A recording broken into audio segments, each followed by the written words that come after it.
Hello, and welcome to Project Fog. Here we are tonight. We're going to have a great show tonight. Tonight we have Stefan. Didak is here.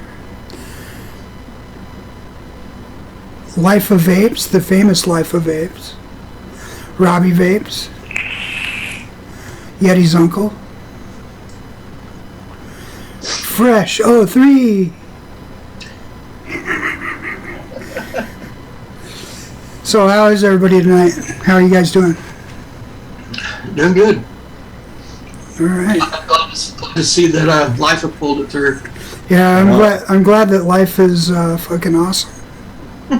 Right. Stefan, how are you, buddy? Oh, can't complain. Of course I could complain, but nobody cares. On the other hand, I'm here talking about vaping stuff, which I normally don't do, so I'm totally fine. This will be a treat for you. Fresh, how are you doing today? Kicking ass and taking names, Gizzard, Stu. All right. Robbie? Same old. Robbie Vapes, how are you, buddy? I'm doing good, man. I'm doing good. Good to be on the show again. All right. Are you in Canada tonight? I am. Nice. Can you hear the moose in the background? No, Oh, that's bad. I think it's good. Say, when is that illicit trip to Taiwan that you're taking, Robbie Vapes? I'm just curious. It's coming up soon, you know. I'm working on it. Robbie Vapes. Taiwan. Robbie Vapes from Vietnam. That's right. Hurricane Robbie. Coming through. So, Stefan, I guess we'll start the questioning for you tonight. The first thing I'd like to ask you is, I haven't really gotten a chance to talk to you since mid-August, and I was aware that in mid-August you went to see Guns N' Roses. Yes. So I thought that would be a good place to start tonight. With Axel. Axel was hanging. Oh yes, and here's the thing. That was one of 2 days off I had the entire year. So and I made sure it was a good day off. Oh yeah. Cool way to spend your day off. I know, Yes, right? who wouldn't want to spend your day off just blasting your eardrums, right? I know. Rolling on down to Paradise City. I mean, shit. now, And the worst part was that was like in between two trips when I only had like 2 days in between those two trips, so it was like a scheduling nightmare. didn't you have like backstage passes or something cool? Yes. Wow. All right. It helps to have good friends. So how is Axel? Quite different from how I remember him from back in the day. Very different. Not quite the prima donna. Not quite the prima donna, but at the same time, maybe a little older, maybe a little more boring. A little older, a little wiser. Well, I'm not so sure about the wiser, really. Okay, just not able to do this stupid shit anymore. Got it. Got it. Well, hey, we're not able to do the same stupid shit we did when we were younger. Oh, that's the truth for sure. More pot belly, less cocaine. Yes. Was he still in the cast at that point? I don't remember. No. Is he already out of it? Yeah. It was recent though. He had just gotten out. I don't know. I guess my next question is going into a little bit more serious topic. So, as everybody is well aware, we've had a big change in the political landscape in this country, and with a new president coming into office, how do you think this will change or affect our ongoing fight for vapors' rights in the new year? From what happened, which took a lot of us by surprise, and I'm pretty sure the nation, I think it's a good thing. Now, not specifically because Trump happens to be elected president, it's more the fact that we have a Republican Senate and a Republican Congress, which means that there's a little less push for bipartisan support, even though we still want that. I mean, we still want the moderate Democrats on our side, so it's not like we're not working on that at all. But Republican Congress, Republican Senate means we have new opportunities and new chances for next year, because I'm pretty sure everybody has heard that 2058 didn't go anywhere, but Cole Bishop didn't go anywhere either, because they passed a temporary budget bill instead. So all this is going to be revisited next year, and right now it's really hard to determine strategy, because most of those seats in the administration are still being filled. So until you know where all the pieces on the chessboard are, before you know what actions you can start, where you can start reaching out, which people need some influencing, it's sort of in that process of waiting, seeing, checking, and hoping that we have a better shot at getting things done at the federal level than we have had the past few years. Well, I'm hopeful. I'm glad you're hopeful, because we look to you for a lot of inspiration, and we know how hard you work out there for us, and we really appreciate it. But I was kind of aware that you had an opportunity recently to speak to some Trump insiders, and I'm wondering if what you were able to glean from those interactions, if you can tell us. Not much I could say publicly, other than expect that there's going to be some social media push next year in which we're going to try put vaping on the map a little harder, and with a little help from people who are around him and a few folks in his administration, I'm pretty sure we can make our message heard way louder than it's ever heard before. All right. I guess my next question is, this may be a moot point because of the changes in the overall picture, but I also was aware that you had some meetings a few months ago with your California Congress people, Anna Eshoo and Eric Sowell. And that was still part of the push for support for Cole Bishop. Okay. Which, at the tail end, we still had a few meetings lined up, but we didn't go through with them because it was at that point no point. Plus, the backing from the bigger companies, they halted their programs for outreach. So instead of following through on that, we basically decided, okay, let's re-strategize for next year. But yeah, we had a few meetings in California lined up. We had a few other meetings that were so successful. We had one congressperson who used to be very pro-vapor, and somehow wasn't so pro-vapor anymore the past year, which makes me wonder who fed him and who fed him all the wrong information. Well, there's a lot of wrong information. We all know that. Yes. Don't believe everything you see on Facebook. Speaking of wrong information, that's a good segue into my next topic that I'd like you to touch on, and that is, how do you feel about the U.S. Surgeon General and his unsubstantiated warnings about vapor products recently? Well, do we expect anything less from this guy? I mean, seriously, after what he had already said and put out, including Greg Conley even handing him a copy of the RCP report, it's sort of expected. It's the U.S. Surgeon General. He follows the path of public health. He probably gets the same misinformation as everybody else gets from these public health departments. But yeah, we were fairly quick in putting a few images out explaining how this is actually not in favor of public health in any way. And Americans for Tax Reform was so very kind to put up this nice little petition that's going to be hand-delivered next month, in which we're basically asking for him to be fired. Nice. Because All this right. person should definitely not be in that position. Well, I'd like to let everyone know that he will not be joining us tonight. So. Unfortunately, and how did he respond to the invitation? and by the way, for the viewers who don't know, because this has actually come up a few times in several threads, people think that he was appointed by Trump. He wasn't appointed by Trump. He's terming out in 2018, so he's going to be with us for a long time unless we can get him replaced. Yeah. All right. Along those lines of like, they're obviously one of our greatest battles to overcome is propaganda, misinformation, and lies and fake news. So Yes.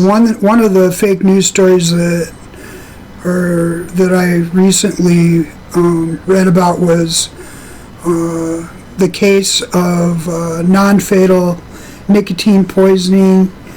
Are you aware of that one?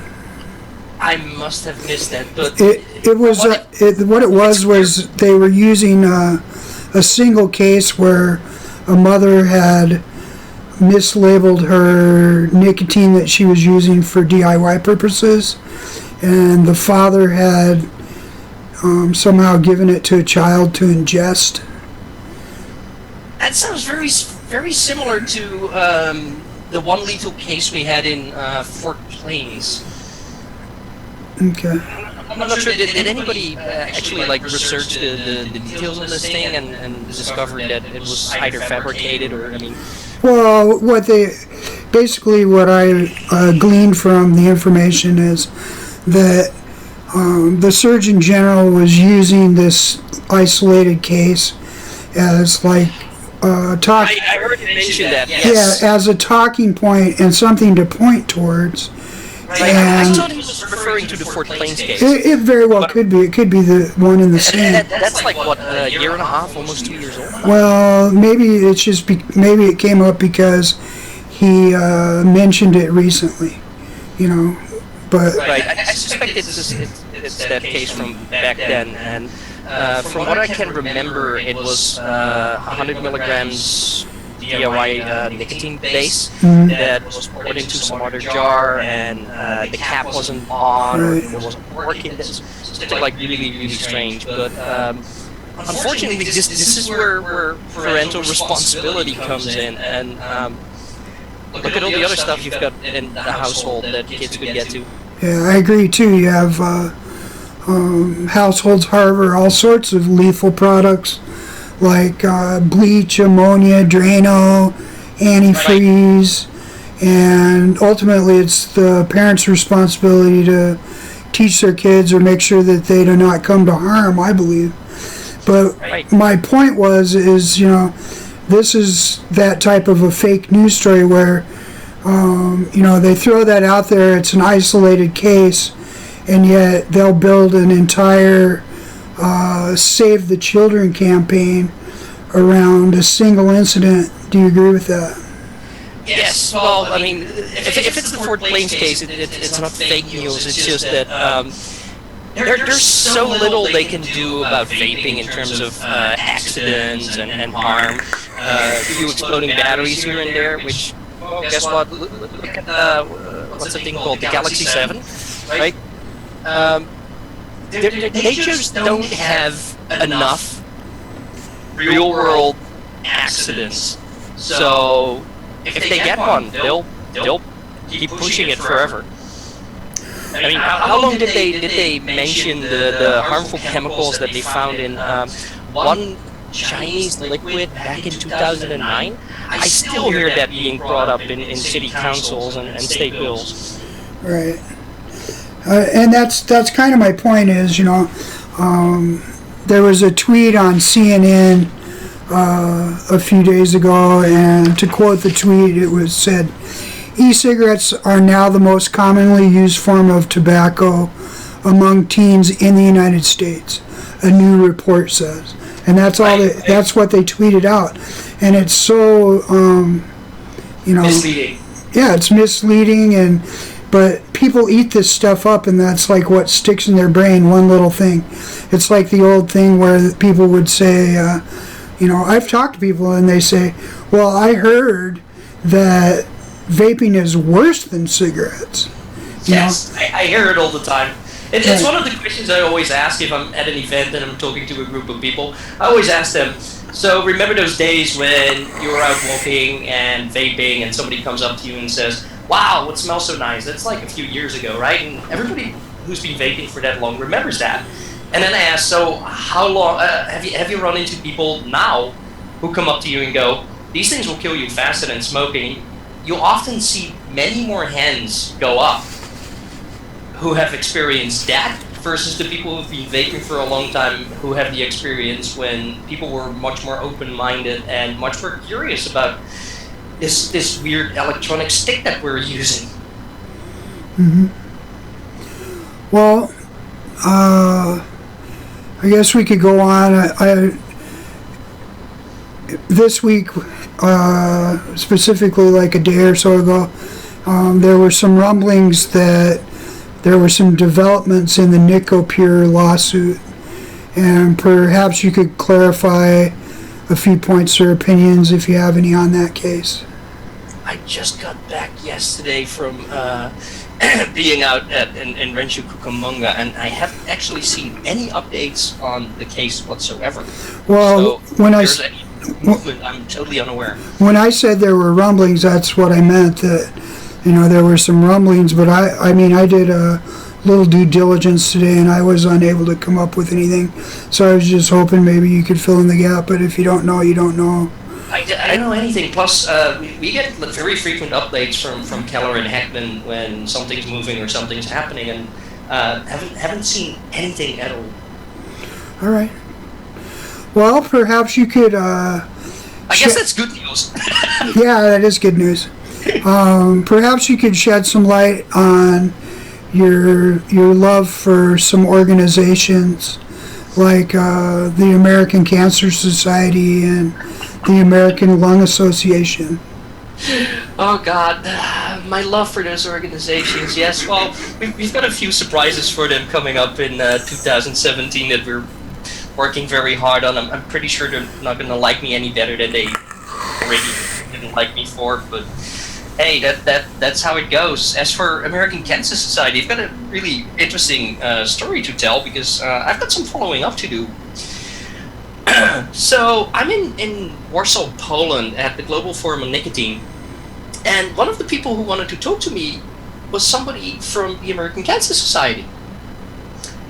Except it wasn't one of their policy people, it was one of their science people. And I'm like, well, I'll talk to anybody. I mean, it's not like we have like massive animosity going on, so sure, whatever. And he tells me that the American Cancer Society was working on this science document that actually showed that vaping was much less harmful than smoking. And he had high hopes that it would influence policy within the organization. At that point, it was still going to take about 2 months for that to be published internally. I asked him whether it would be released publicly, and he's like, well, that's not his job, he has no say over that. But it's been several months, I haven't heard anything, I haven't seen anything, so I'm really curious whether this report was released internally and what happened with it. And? I have no idea, but I've got a feeling that if it was released internally and the policy folks are looking at it, they're probably sweeping it under the carpet. But it is evidence that folks in their own science divisions are way more on our side than the folks who are dealing with the policy side. Well, that's a good story. So yeah, but I like the science folks there. I'm not so sure about the policy folks. And I certainly don't like their lobbyists, especially the one in California. So maybe you could just share, I don't know, that was about the length and breadth of like prepared questions I had on my mind. So, maybe we can open the discussion to the rest of the panel, and anybody else that has something that they might want to ask, feel free. or if you want to go off on your own tangent there, Stefan, let me know. Well, there's one thing you didn't bring up, and that was the fun campaign that Pasadena put on, where vapors were equated with quote-unquote stupid sheep. Oh yeah, the goat campaign. Yes, the GOAT campaign. So luckily, a lot of us were at ECC. It happens that Pasadena is only literally like an 8-minute drive from where ECC was held. Greg Connolly arranged a videographer, and Dr. Michael Siegel arranged a meeting with the Public Health Department in Pasadena. So Kat Yord and Father Jack Kearney went into that meeting. I helped deal with the camera footage and interviewing vapors over at a vape shop, and it was a pretty good meeting. Turns out they haven't actually launched the campaign yet. So media misreported it as saying that the campaign has been launched. We've been trying to locate where these billboards and these posters were up, and couldn't find any single one of them. Hopefully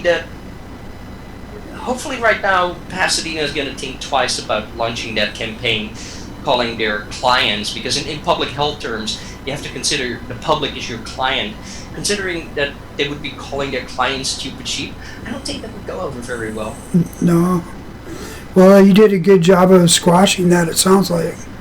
I hope so. Yeah.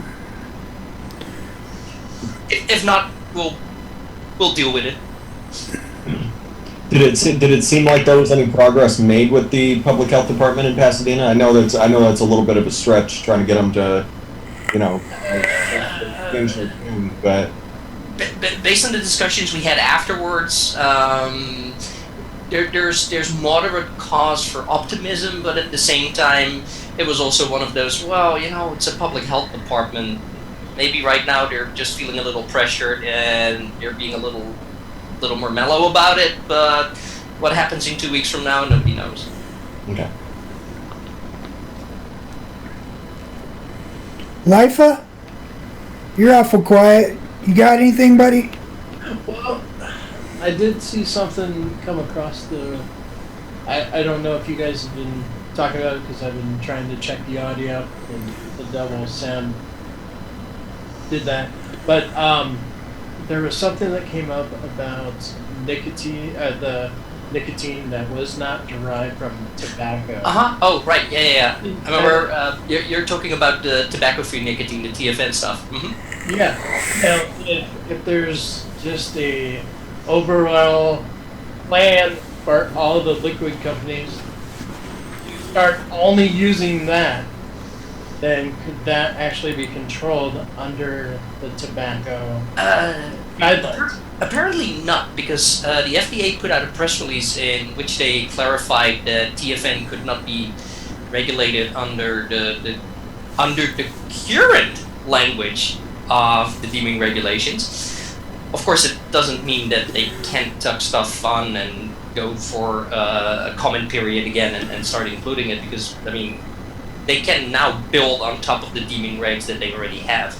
But it's not included. Unfortunately, if you look at the FDA regulations, it also says that anything that is sold for inhalable purposes along with that is considered a tobacco product, because now it's a tobacco product accessory, blah, blah, blah. So if you look at what, what's the name of that device? The company heavily involved with TFN also put out a device recently. It's sort of like a semi-closed system, and it'll only work with TFN liquids with that device. So that's what they're using to circumvent FDA regulations, because now the device can't be considered a tobacco product because you're using it with TFN liquid, which is not considered a tobacco product. I'm pretty sure sooner or later this might eventually end up in yet another lawsuit. On the other hand, I don't see the FDA having much of a basis trying to regulate something that has absolutely no derivative from tobacco whatsoever. Right. That also opens the door. I mean, if it's found that they can use nicotine that's not derived from tobacco, then that should open the door on e-liquids that don't contain nicotine as well. Right. Well, those are captured sort of under the deeming regs, and it's part of the lawsuit. I'm fairly hopeful, without saying too much, that that part is very likely something we can win in court, because how can you regulate something as a tobacco product simply because it's sold with something you could use with a tobacco product, yet contains absolutely nothing derived from tobacco? So, my understanding of the tobacco-free nicotine is the main issue with it is it's kind of cost prohibitive to Yes. produce. Yes. Plus, apparently you have to buy it in slightly larger volume. There's like minimums, and as far as I understand it, they also have they would have a potential supply problem if a large portion of the liquid manufacturers suddenly started applying and trying to buy it. Okay. I'm pretty sure they're not up to producing enough that I can see that happen for quite a while. Which, of course, as a business must be really nice work if you can get it, because now you can be selective about your businesses. Now you can be selective about your clients. Not great for the industry, but great if you happen to own the patents on it. Yeah, that was one of the things I wanted to double check with. Is I'm all for moving away from tobacco nicotine, but it's just the fact that you can't make very much out of the other plants. Yeah, it would be, I mean, production-wise, it would be crazy, especially if you like start looking at potatoes and tomatoes and all that. I can see that happening, and I also can see that being cost-effective. I'm muted. No, you're not. I'm muted. I left you a private message, guess.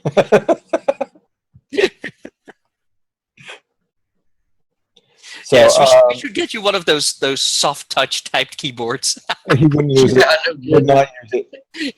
I didn't hear a word that Stefan said. I'm glad I'm not alone on that one. I was thinking that it was just me. I'm like, am I going crazy here? So, one of the other things I wanted to ask you is Senator Ron Johnson from Wisconsin, one of our vaping heroes going on right now. Pretty promptly after he won his re-election, he started proclaiming that the FDA was dead and he was going to dance on their graves or something. It wasn't quite worded like that, but he, No, I can't remember he said that one. he said, he was definitely doing a victory tap dance in the direction of the FDA. Should we as a community take hope from seeing someone as public and coming out so strongly about the FDA and about the deeming regulations, just based on the position that he's in?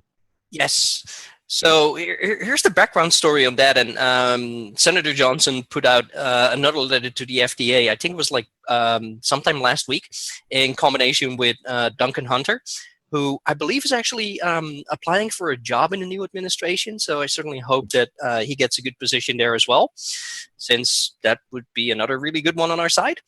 But I had the discussion online with someone who said, oh, well, Senator Johnson sends off this letter. He doesn't get a response, and that's the end of it. It's totally useless. No, what happened is he sent the first letter, didn't get a response, sent the second letter, got a very typical administrative response, which was basically no answers to any questions and a lot of words. At that point, there was no point in continuing that path because it's election time. And at this point, Senator Johnson is looking at the polls and going like, not sure I'm going to make it. So why start something up that is likely to fail because you can't finish the job? So we're very happy that he's back in there. Against all odds, because his poll numbers were not looking great, and vapors helped out, the industry helped out with campaign contributions, and he's back at it because now he's got time to finish what he started. Yep, he came roaring back in that election. Oh yes, it was quite the thing to see. It was nice having him tank the vapors for helping his election win. I mean, this was literally one of the first times that somebody at a position like that was thankful for this industry and its help. Yeah.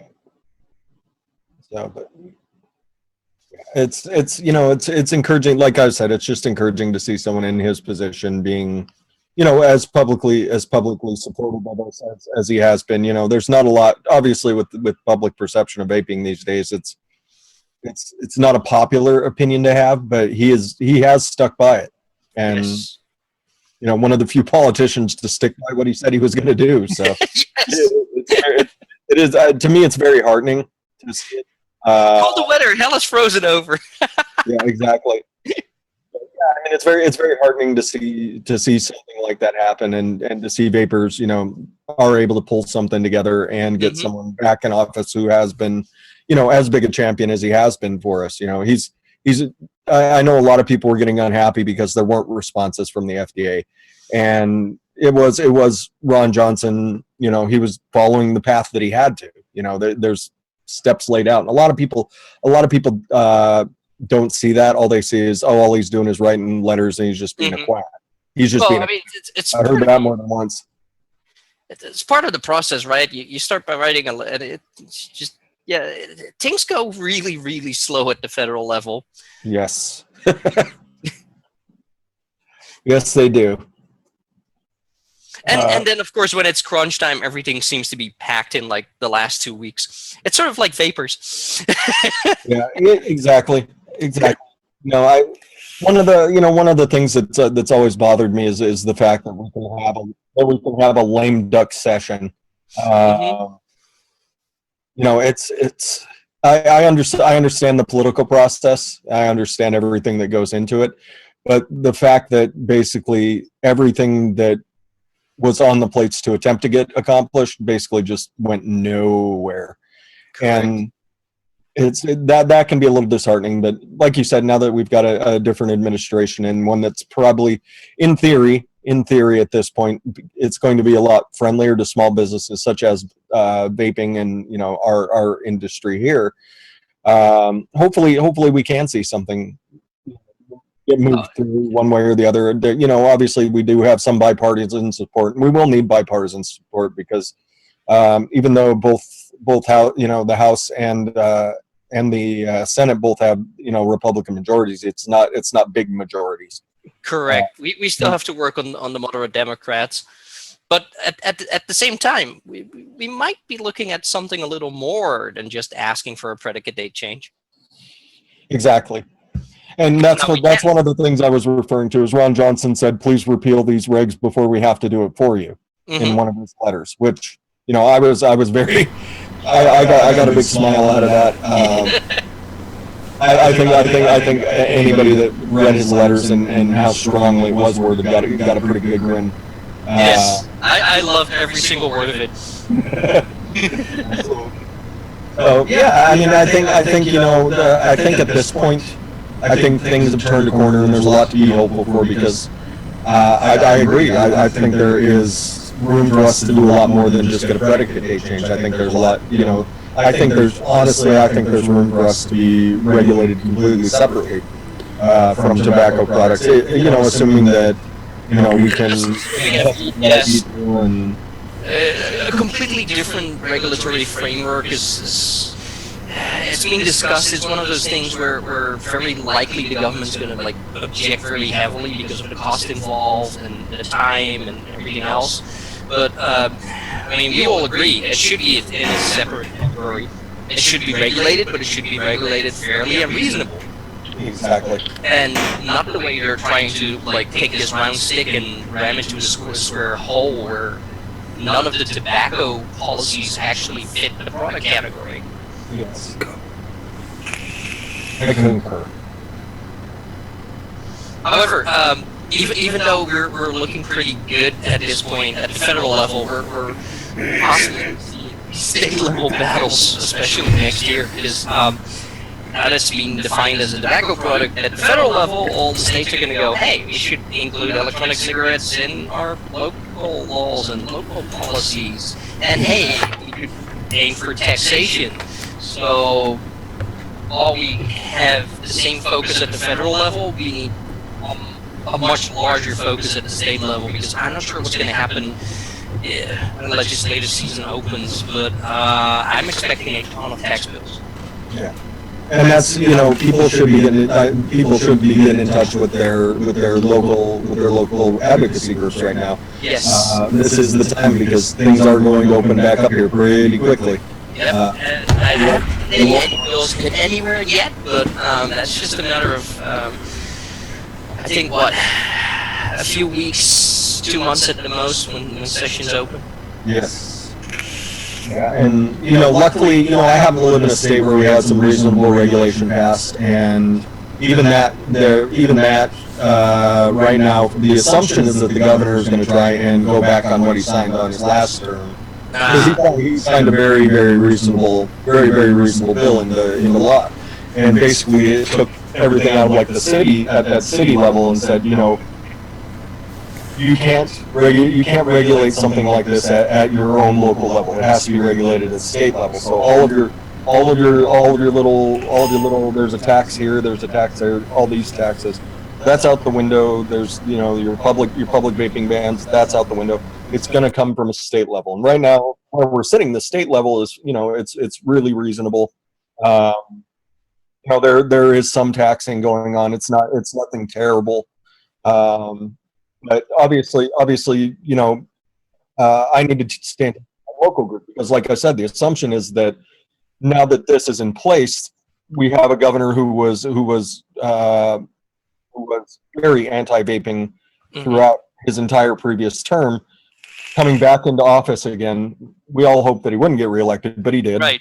And so he's coming back into office, and the agenda is just going to be right back on the plate because, it all comes down to money. I mean, I think we're all aware of that. I think that's the ugly truth of how our governments work. But seeing being able to see where this process is going to go can be a little disheartening for people, and seeing the same fight pop back up over and over and over again.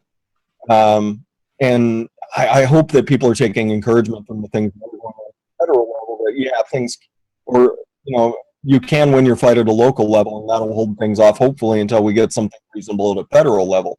And then that'll be the blueprint that comes down to all the different states. That's, hopeful. Uh-oh. Oh. What's going on with Gizzard? Oh, he's back. Oh, he's back. I thought we had a Yeti's uncle situation.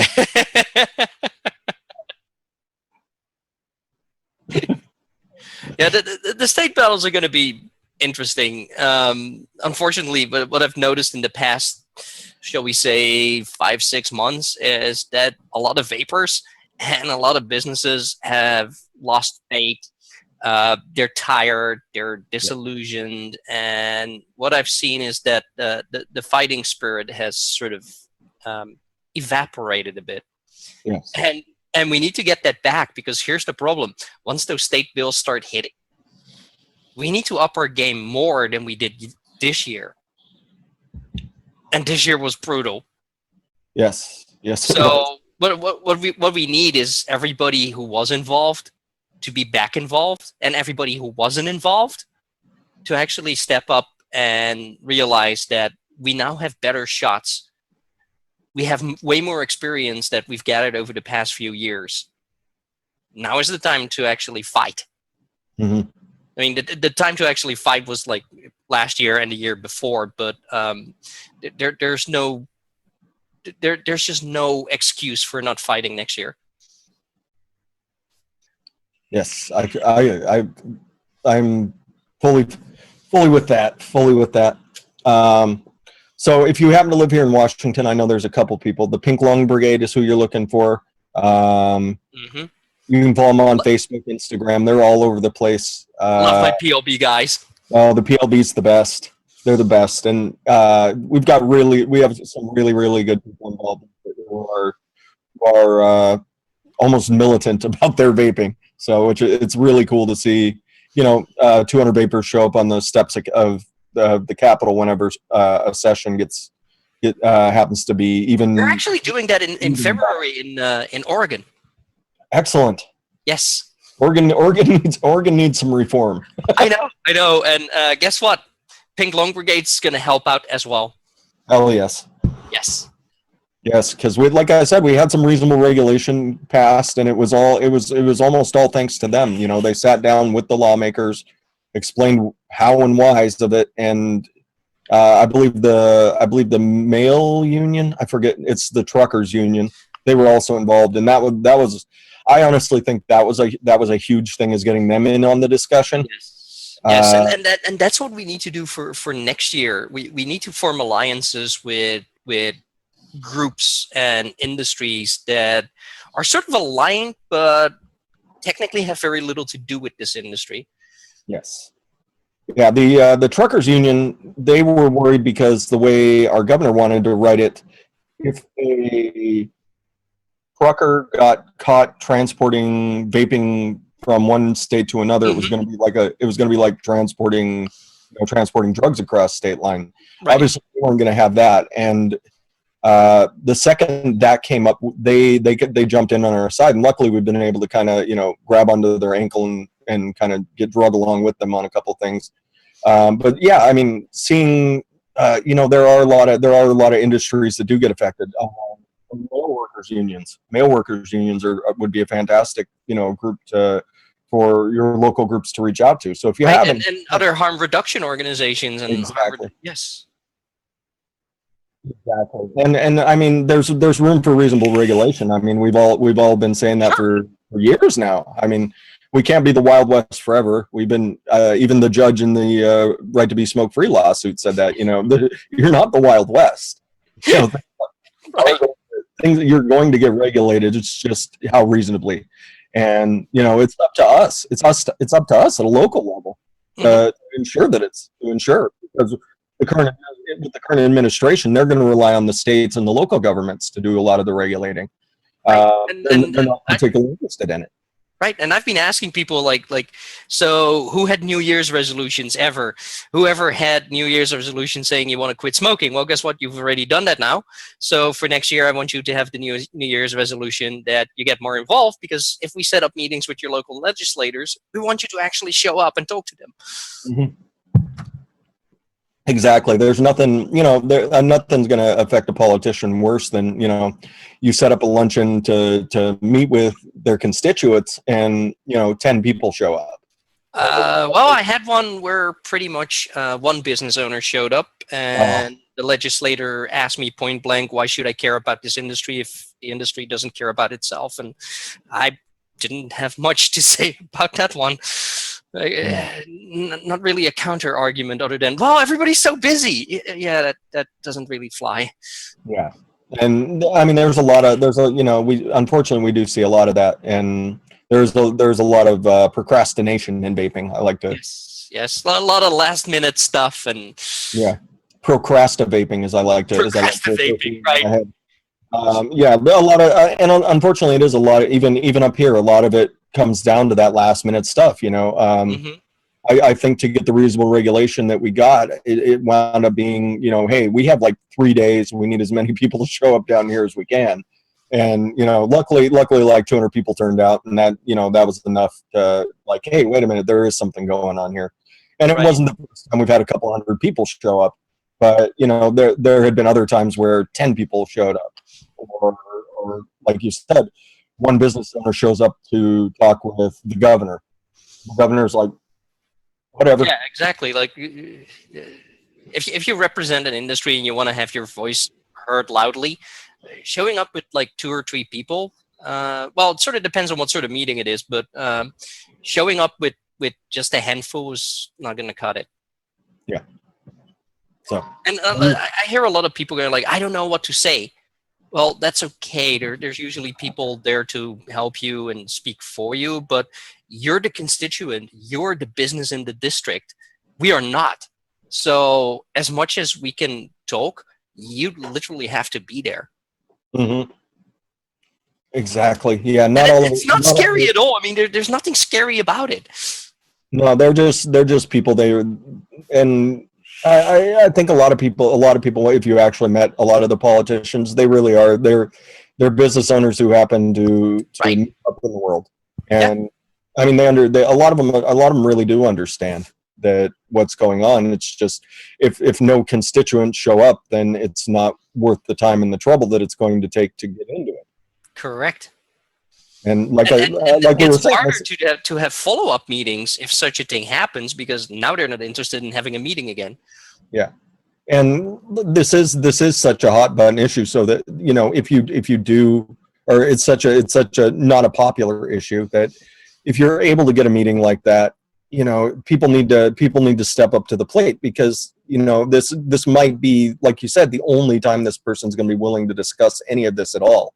Right. And if nobody's gonna show up, then I'm not going to get into an issue like this. Why would I support a tobacco product? You know, that's how a lot of it's seen right now. Why would I support smoking? You know, Exactly. you sent me this evidence saying that this isn't smoking. I came to hear you out, and 2 people showed up to talk to me.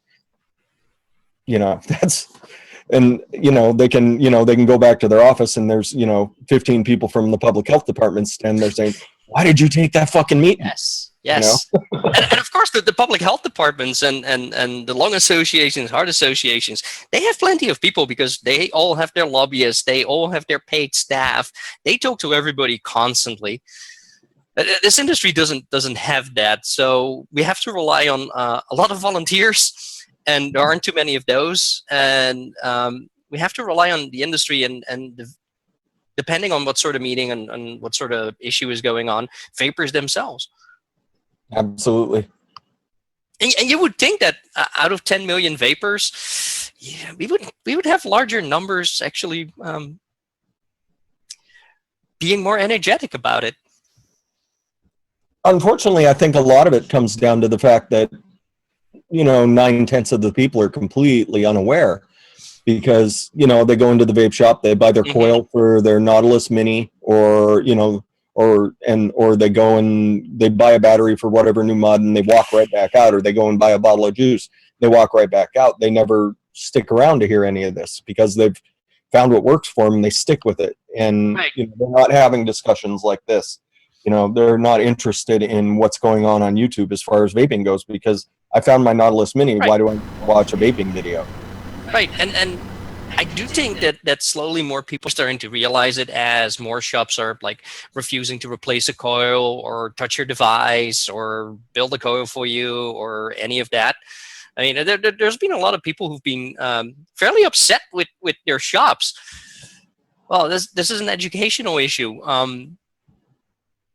Based on legal interpretation, the shop can't do it. You have to explain it to people, except by the time you get to explain it, it's already sort of a little late.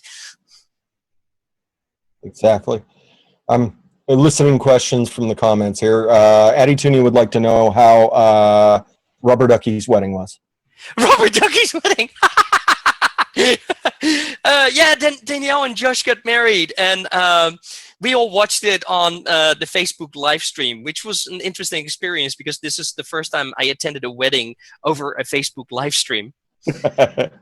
Of course, last I heard from Ducky was that she asked how much paperwork trouble are we going to have with not blowing smoke, because she's doing a legal name change.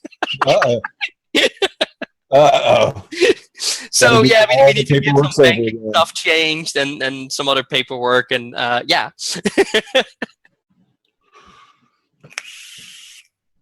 A lot of people just preaching advocacy out there. Good folks, good folks. Now, the one thing that I like to point out is, let's say you know some people that use vaping to quit smoking, and they're no longer vaping anymore. Mm-hmm. You know, you got a 50-50 split here. You got 50% people that they used it, they quit, they're not paying attention to this anymore. True. And then you got a 50% that are saying, I used it, I quit, and now I'm glad I'm not doing it anymore because of all this crap that's coming down the line. Has there been any type of reach out to those ex-vapors that used it and were successful? Not that we have done, and not that I'm aware of, but the real question here would be, how do you reach those people? Yeah, and because they wouldn't be as active online anymore, so you won't find them in vape groups. And at the same time, they're also not going to the vape shops anymore. So how do you reach that specific demographic? exactly. Those are the people that we need on board, because then they can inform how well. But it's the same thing as the fight we had with Proposition 56 here in California. Vapors alone could not make up enough of a difference to influence the vote in any substantial way. So vapors had to get at least 3 to 5 other people involved who are non-vapors to help them vote no. Except, of course, that's a really hard sell. On the other hand, everybody's got family members. Everybody's got friends who are happy that we vape instead of smoke these days. So you would think it shouldn't be that hard, right? But those are demographics we definitely need to get involved, because reaching 9 million vapors is pretty much impossible. Reaching 500,000 vapors who might actually put some effort in and generate 3 or 4 people around them who are on our side. That's a way to increase our numbers. It's just really a huge effort to like get people to actually do that. And of course, you can't incentivize anymore because you can't give out free shit. Had to say that. Speak for yourself, Stefan.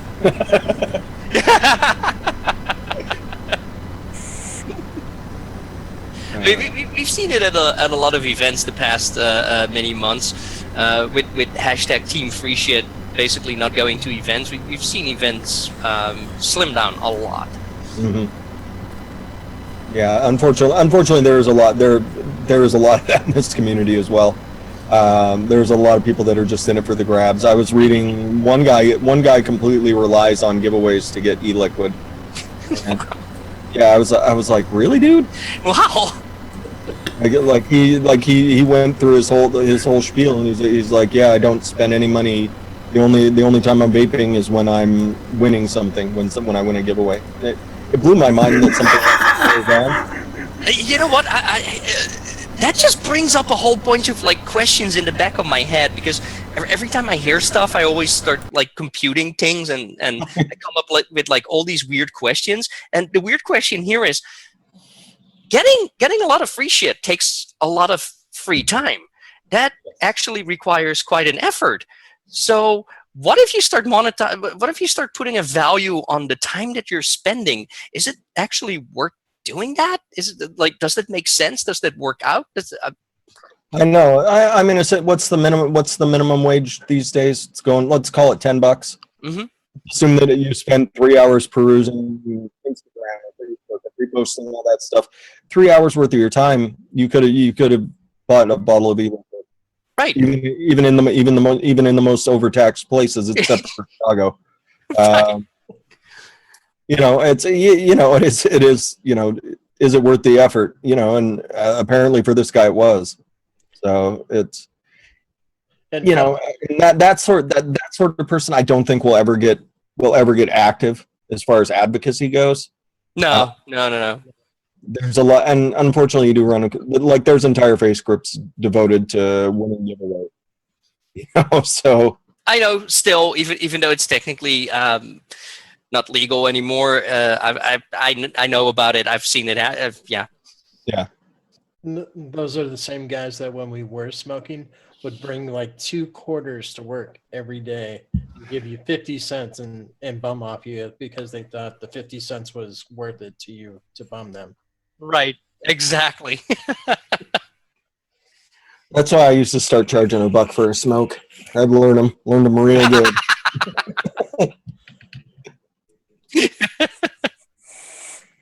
I think the term you're looking for here is free enterprise. Yes. That's right. Just make sure you don't sell too many of them, because you might be considered a tobacco retailer. It's true. I'm just trying to make my money back too. We could just do a giveaway on all malted milk e-juice. Oh man, Gizzard Stew, you're in luck.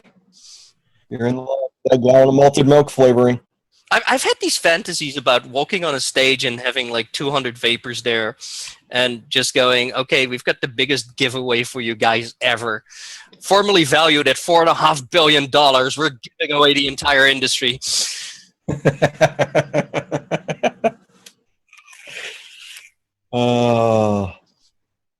That would be a hell of a way to go out. Yeah, I don't want to start off any speech that starts off that depressing, but you know. Oh man. I mean, I think the speech ends there, Stefan. You just rip a sick cloud and just walk off. Rip a cloud, drop the mic. Yeah. The problem is not everybody gets my level of sarcasm.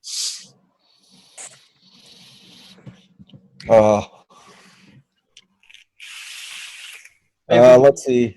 Maybe when you start that, you're rolling out your 55-gallon drum of VG. Yeah.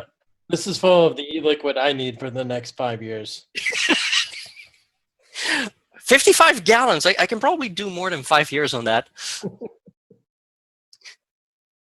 Let's see here. Jack wants to know, but let's see, but ain't it legal to do giveaways as long as you're not a manufacturer, retailer of any sort? If I'm a private person who does giveaways on my live show, wouldn't it be legal? I don't think it is. I think there isn't. There's a stipulation that there's a stipulation of some sort that there has to be. Don't they have to pay? Yeah, there has to be some sort of a monetary exchange. Right, and I believe if you look at the existing tobacco laws as they are, not so much specifically about vaping, but tobacco in general, and as it's now defined. Plus, there's also state level stuff that comes into play, because if I look at California, even the state level law specifically says that you're not allowed to, quote unquote, furnish somebody with a tobacco product, though that specifically covers minors, for which apparently you can like get fined really heavily. I wouldn't say it's totally legal without like checking whether there's like state laws or anything local, because there's a lot of differences and a lot of issues with that. I had I sent my brother a couple bottles of DIY and a couple bottles of just straight up liquids, and they were removed from the bottle. Removed. Yes, wow. The post office removed it, and he lives in San Diego, so I'm not certain if there's some sort of local statute going on down there. Not that I'm aware of, but we're very confused. As DIYers, we can basically give whatever we want to anybody. I mean, how are they going to enforce it? Like, seriously? Yeah. By the way, funny story. They confiscated my liquid at Oakland Airport. What was the justification behind that? Well, here's the crazy thing. I've done 67 flights at that point. Half of them pretty much out of Oakland. I never had any problem. I always bring sort of the same amount of liquid, which includes 2 100 ml unicorn bottles. Okay. Lady at TSA. The same guy that Fresh was talking about earlier for the giveaways. He was struggling with giveaways. His luck ran out, and he had to find some juice somehow. Very likely. It was him. But they argued, and I got a supervisor involved, and they argued that the bottles look like they are more than 4 ounces. And I'm like, how can you say that? Like, here's a 30 ml bottle. And he's like, yeah, those bottles are fine. But one of those bottles fits at least 5 times into one of those. And I'm like, no, you're seeing it wrong. And he's like, there's no measurements on the bottle. There's no label on the bottle. And I'm like, so if I just print a label at home and put 100 milliliters on there? He's like, well, we would never be able to tell the difference.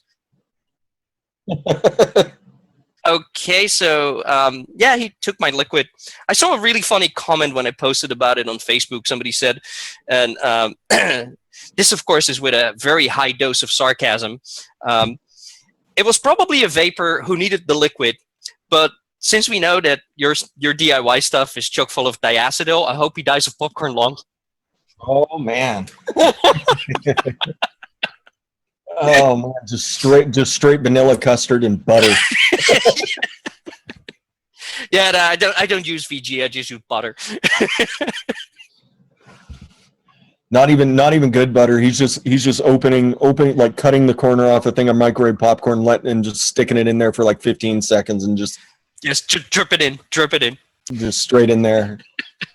I mean I think that might constitute suspicious liquids, but I could be mistaken there as well. Possibly, yes. But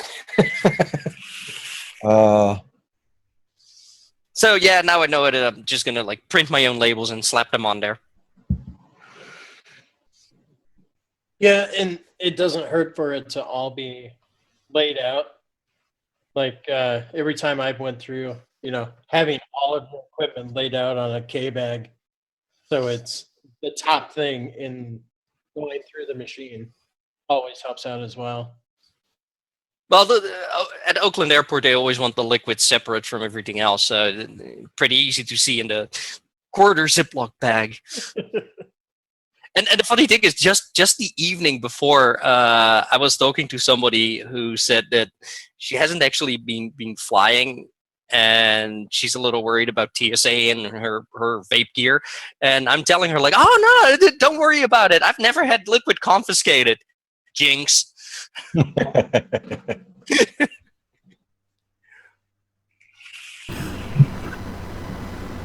Stefan, I have a question from chat for you. Graham Cochran asks, what strategies are in place to win over the media? And question number 2 is, what strategies are in place to win over the doctors? As far as I know, there's people talking at the healthcare level, but that's a really, really tough situation because they tend to talk to pretty much their own. So if you look at the influence that someone like Dr. Michael Siegel has, he's working very hard on that. But again, the healthcare community is a completely different animal.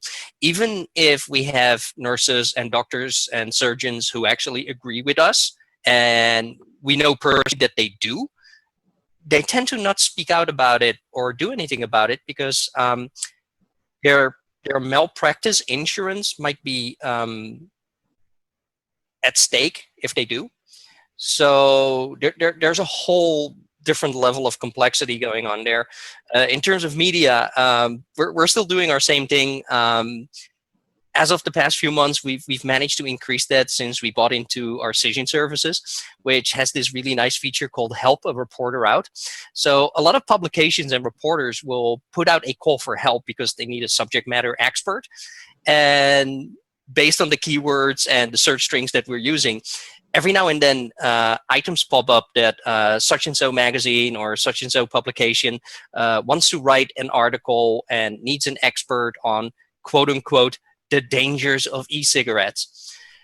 Every now and then we get to reach out to them and be the subject matter expert. And what happens is that they were looking at writing a negative story and then decide that they're not writing a story at all.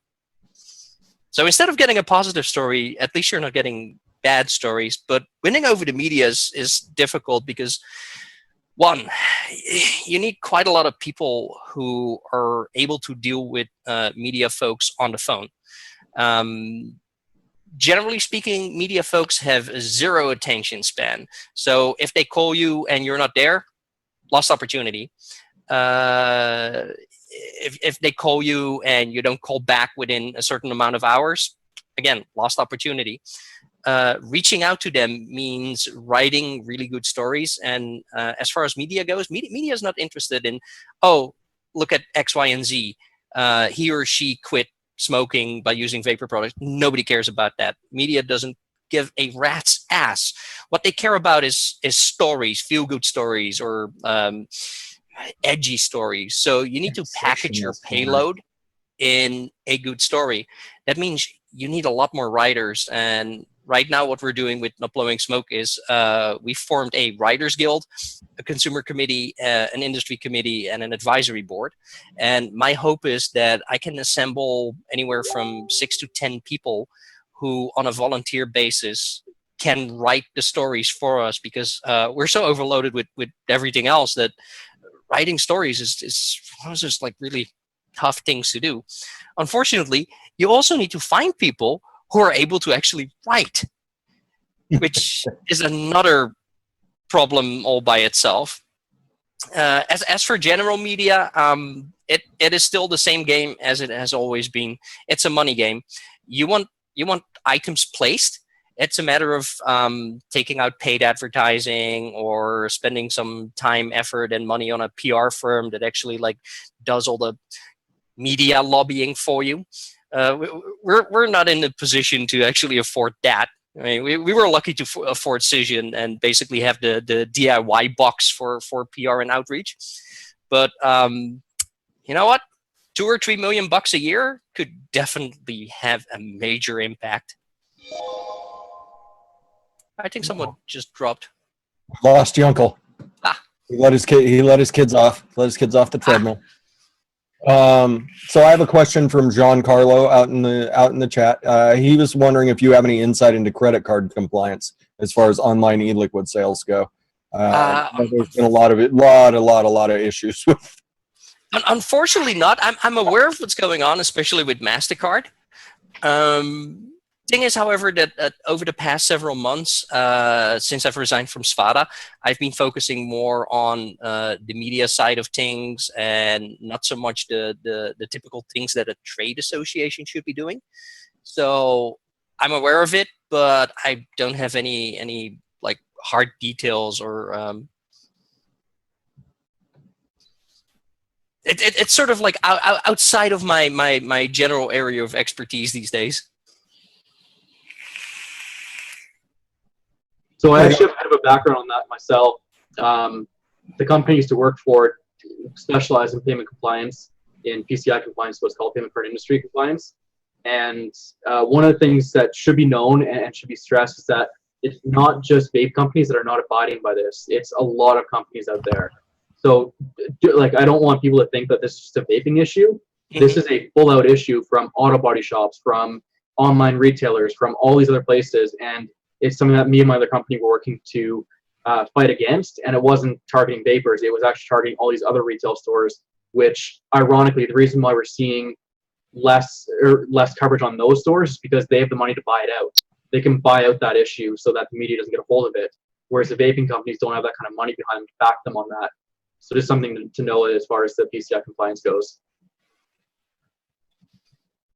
Right. I'm also sure that part of the online transaction stuff is sort of tied in with what companies are expecting in terms of the PACT Act, which prohibits online sales of tobacco products. As far as I understand it, that the PACT Act specifically covers tobacco cigarettes and doesn't include vapor. But I mean, there is a level of expectation, and I'm pretty sure that big financial institutions would want to cover their asses on this, that sooner or later vapor might actually end up included in there. Yeah, that's a good point as well. All right. Lefa, you got quiet again. Lefa. I have to apologize. The context that I have, one is for distance and one is for up close. So my brain is still trying to work together with that. So once in a while I can read the chat. Once in a while I can't even view the computer. So I'm having a great time soaking up all this knowledge, but a lot of this stuff is a blur right now.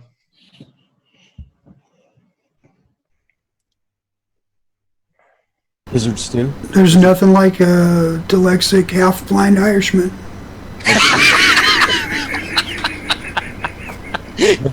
He's been sneaking fireball again. I can see it.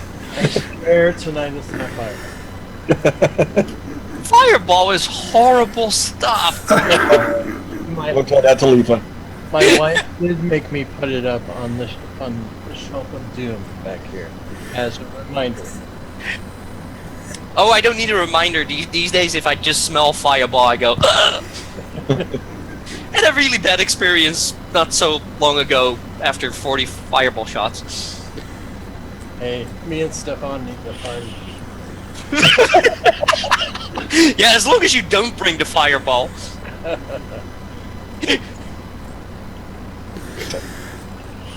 Do you have Haas brings up a valid point that a lot of folks should be hitting up the incoming administration before the legal teams start forming.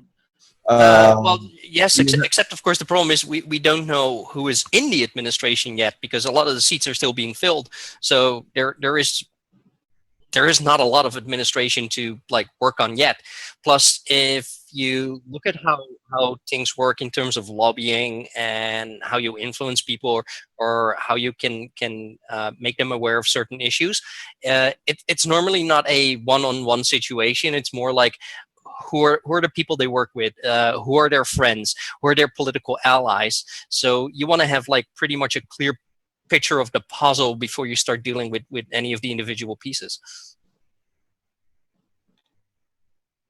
But as individuals like ourselves, should we still contact the same representatives? Yes. Present our ideas. Yes. And in fact, that should be a thing that everybody does nonstop. Well, I mean, outside, is there the information that we have available on like Kazaa and that all updated now? Are we wasting breath on the incumbents that are still there? Or I would not focus on the people who are leaving office, because depending on whether they're going to a different office or moving up or sideways in the stack. But I would certainly suggest you go after the new people, not the ones that are unseated now.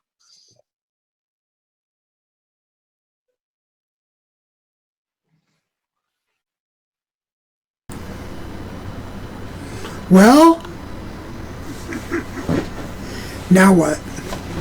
Yeah, exactly. Now what, Gizzard Stew? Now can we start talking about butts? Yeah, cat shit trebuchets, here we come. Oh, that is Gizzard Stew. Gizzard Stew, you know what your closing question for Stefan, when the episode decides to wind down, has to be. Yeah, I think that has to be it. Yep. I think it's winding down right now. It could very well be winding down right now, Gizzard Stew. So, Stefan, what are your thoughts on cat shit trebuchets? Cat shit trebuchets. Again, the first thing in my mind is, why specifically cat shit and not dog shit or horse shit?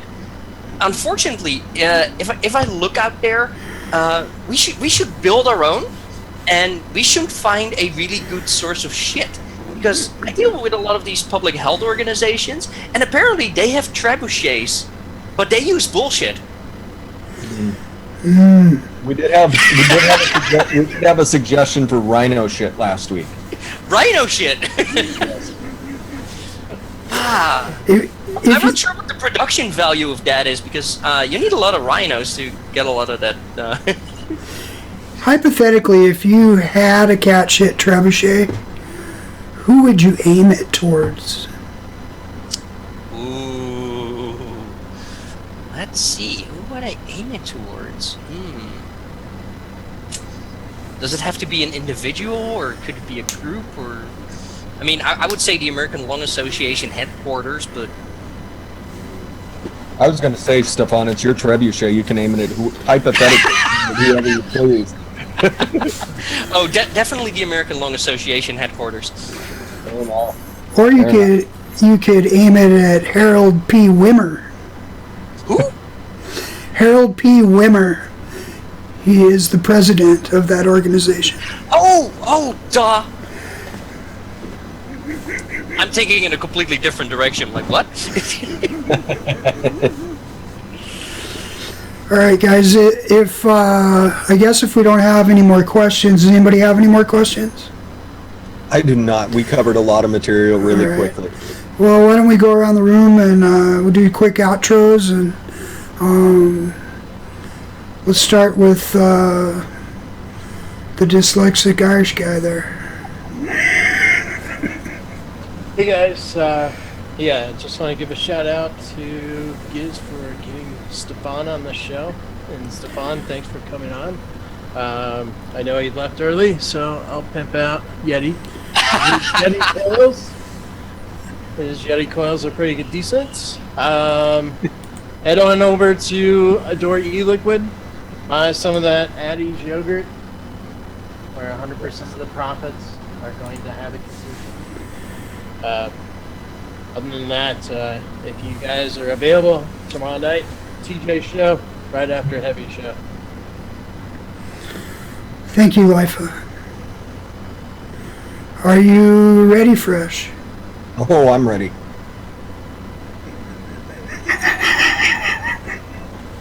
Go for it.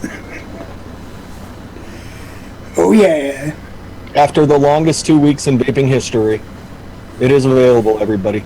Over on AdoreLiquid.com and TVCElite.com, you can get yourself the infamous pudding pounder. And it is everything that we hoped it would be. So everybody go check out Pudding Pounder. It's a really good one. I concur you should also buy yourself some Addie's yogurt. 100% of your profits go to Stefan Didak. And if you buy Banana Bondage, 50% of the profits go to Stefan Didak. And this month, if you buy Custard de Leche, 50% of your money goes to Stefan Didak. It goes to not blowing smoke, not me. I've been looking at the checks. They're cut personally to Stefan. So. Well, hey, that's the Black Ops fund to fund my private jet, right? That's right. Well, we're hoping that you make headway on the Rhino shit for us, Stefan. Everybody check out Adore E-Liquid, Yeti Wire, Coil Vapes. Go get you some Coil Vapes. Go get you some of that delicious E-Liquid. Vaping Swag. Get yourself a half pint, half speed shirt. I love this shirt. Mike Vapes. Everybody go hit that juice. HitThatJuice.com. SouthsideVaporiumAL.com will redirect you to a Foursquare shop. You can pick up the heavyweight e-liquid line. I believe it's 25% of the proceeds from that are going to the Right to Be Smoke-Free lawsuit. So support the people that are doing good things in this industry, our good friends in this industry who are all doing awesome stuff. There's the reason we keep saying their names over and over again. They're the ones doing the right things. They're the ones that are the good ones in this industry. So everybody support the good ones in this industry. Thank you for coming on, Stefan. Back to you, Gizzard Stew. Why, thank you, Fresh. I would like to pass the torch to Robbie Vapes. Oh, sorry, guys. I forgot I was here. I just want to say thank you to Stefan again for coming on. Honestly, great having you on. I know it wasn't much of a contributor for tonight's show, but it's honestly amazing to have you on here and spend time with us. And really appreciate you taking the time out of your day to help us out. So thank you. Further from that, just want to, I guess everybody's pimping out juice, so I guess I got to pimp out some juice too. Make sure to go check out some of the cinnamon cream. You guys know what it is, cinnamon cream. That's my 1 gallon bottle of it. About halfway full now, so I'm working away at the grip, but it's doing good. Other than that, of course, we should go to Adore E-Liquid. John Carlo, do you know a guy? He knows a guy. Go check out John Carlo. OHMAGEDDON. And I don't know, I don't think we missed anyone else, so I will pass it back to you guys, and thanks again for having me on. Oh, Robbie, I can never forget that you're on the show. That wouldn't happen.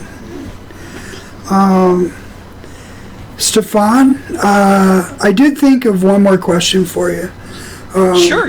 And it pertains to a movie that I was able to go see this summer called A Billion Lives. And I couldn't help but notice that you were in the movie. So Correct. You're kind of a movie star. Well, apparently, if you look at the production time when Aaron was actually in San Francisco, I was not that active at the time. Yeah, but it was, I recognized you in there. I'm like, I know that guy. In A Billion Lives? I'm not in there. That's Stefan Didak. No? He was like out in the middle of the road. Oh, No, you're talking about a documentary called In the Cloud, I think, or Beyond the Cloud. Yeah. Where I'm Really? standing in the middle of a road So, vaping. so I'm completely It's from my confused house, on my actually. movies. Yes, you got the two mixed up. Well, One's made by Aaron Bieber, the other one's made by a wonderful French team. my goodness. I guess it all melds together. Oh man. Wow. Okay. Oh, Stu. Wow. Is there anyone that you would like to shout out, Stefan? Well, first of all, thank you for having me. It's great that my schedule actually allowed me to be home on a Tuesday and or a Friday for a change. So thanks. I really love this show because you know what, you guys are really great and you always come up with like really good questions. Other than that, after tonight, I have learned that I should add another item to our next board meeting agenda. We should look into the cost of getting a rhino and the cost of maintenance of a rhino because apparently we're gonna produce shit. Hell yeah! Rhino shit. You get the rhino, we'll make it. Get your Addie's yogurt, everybody. Get your Addie's yogurt. Speaking of Addie, I'd like to give a shout out to the venerable Addie Tooney. Sent me a check little. out my new holder, everybody. He sent me a spinner spork, and I'm now part of the spinner club. So thank you, Addie. I would like to show you what happens if you don't plan ahead and you run out of elite e-liquid. You'll be very disappointed in yourself for not ordering sooner. Here, have some diacetyl. Pure diacetyl. That's right. Movie theater flavor. And that about does it, I guess, for tonight. Thank you, Stefan. I'm glad that I was able to finally track you down. Being the world traveler that you are, it's difficult. But you promised you'd come back, and you did. And I really appreciate the fact that you shared an evening with us. It's always good to catch up with you. We, as vapors, I believe that we appreciate what you do more than you would really know. You know, I don't think that we can thank you enough for your efforts, and I fully support you. Thank you. And that being said, I guess goodbye, everybody. Get off your butts and vape. Educate, Of course, advocate. I got to figure out how to turn this off now. It's a button somewhere. T-Rex wave. Bye, Gizzard Stew, shut it off on the YouTube. Keep going. Keep going. Keep going, everybody. Gizzard Stew's stuck. He can't get us out of here. Oh, no. Gizzard Stew. Oh, no, Mr. Bill. I could go old school Gizzard.